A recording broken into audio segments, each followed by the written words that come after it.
জমি দখল, চাঁদাবাজি যেন পেশা। ঢাকা উত্তর সিটি কর্পোরেশনের ২৯ নম্বর ওয়ার্ডের কাউন্সিলর সলিমুল্লাহ সলুর। তার থাবা থেকে বাদ যায়নি সরকারি রাস্তা কিংবা স্কুলের জমি। ওয়ার্ড জুড়ে সব জায়গাতেই চালিয়েছেন দখল বাণিজ্য। অনুসন্ধানে দেখা যায় এলাকার প্রায় ১০০ কাঠা জমি দখলে নিয়েছে সে, যার বাজার মূল্য প্রায় ২০০ কোটি টাকা। মেহেদী হাসান সুজনের ক্যামেরায় দীপ্ত চন্দ্রপালের রিপোর্ট। বাদশাহ ফয়সাল ইনস্টিটিউট ১৯৮১ সালে সরকারের কাছ থেকে প্রায় ৫.৫ একর জায়গা লিজ নিয়ে শ্যামলী রিং রোডে শুরু করে প্রতিষ্ঠানটির কার্যক্রম। এখন স্কুলটির প্রায় ৪০ কাঠা জমি বেদখল। অভিযোগ আছে ক্ষমতার অপব্যবহার করে কাউন্সিলর মোহাম্মদ সলিমুল্লাহ সলু জায়গাটি দখলে নিয়েছেন, যার বাজার মূল্য প্রায় ১০০ কোটি টাকা। দখলে থাকা জমির একটি অংশে ১০ তলা অ্যাপার্টমেন্ট বিক্রি করেছেন বিভিন্ন ব্যক্তির কাছে, বাকি অংশে স্থাপনা বানিয়ে ভাড়া দেয়া হয়েছে। সলিমুল্লাহ সলু সাহেবের কাছে আমরা ভাড়া নিচ্ছি, এটা প্রায় অলমোস্ট ২ বছরই হবে। ১ মাস ভাড়া আমরা প্রতি মাসে দিচ্ছি ৫০,০০০ টাকা।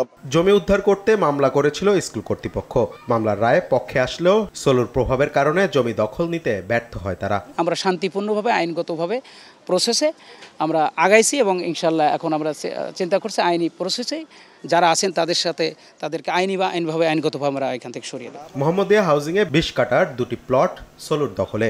৫ নম্বর রোডে ১৬ কাঠা আর ৭ নম্বর রোডে ৪ কাঠা প্লট দখল করে গড়ে তুলেছেন ঘরবাড়ি, দোকানপাট সহ বিভিন্ন স্থাপনা। আমরা অ্যাডভান্স দিয়েছি আপনার ২ লক্ষ টাকা, প্রতি মাসে ভাড়া দিচ্ছি আমরা ৩৫,০০০ টাকা। মালিক হলো সলিমুল্লাহ সলু, ম্যানেজার আছে এই যে সাইফুল, মূল মালিক সলু কমিশনার।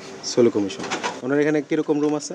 ১৬-১৭টা রুম আছে। প্রায় ৩০ কোটি টাকা মূল্যের এসব জমিও উদ্ধার করতে পারেনি মোহাম্মদিয়া হাউজিং কর্তৃপক্ষ। ওখানে কেউ কথা বলতে গেলে ওনার ওয়াইফ ছিলেন, ওনারা পিস্তল নিয়ে নামতেন। আর ওনার এখানে বিষয় হলো কি, উনি যখন বস্তি ঘর উঠাই দিতেছেন ওখানে ২-৪ জন ফ্রি লোক রাখতেছে, তো আমাদের ওখানে কোনোভাবেই এন্ট্রান্স দেওয়া যায় না। দখলের কবল থেকে বাদ যায়নি রাস্তাও। তাজমহল রোডে বিজরি মহল্লায় রাস্তা দখল করে গড়ে উঠেছে রাসেল কমিউনিটি সেন্টার। ক্যাম্পের মধ্যে এখানে মহিলা টোলা ফেলাইতো, তারপরে এখানে একটু বস্তি হয়েছে, তারপরে কেমনে বিল্ডিং হয়ে গেছে। এসব বিষয় জানতে কাউন্সিলর সলুর কার্যালয় ও বাসায় যেয়ে তাকে পাওয়া যায়নি। ফোনে বা মেসেজেও সাড়া দেননি তিনি। ওনার ওই জমিটা ওনার স্বপ্ন, ওনার দোকান উনি ভাড়া দিছে। ওনার ব্যক্তিগত ব্যবসা বা অন্য সংক্রান্ত বিষয়ে আমার তো আর জানা নাই। এলাকাবাসীর অভিযোগ, জমি দখল, চাঁদাবাজি কাউন্সিলর সলিমুল্লাহ সলুর নেশা। শুধু তাই না, ক্ষমতা বলে এলাকার বিভিন্ন সংগঠন ও স্কুলের সভাপতির পদও দখলে রেখেছেন সলু ও তার ভাই।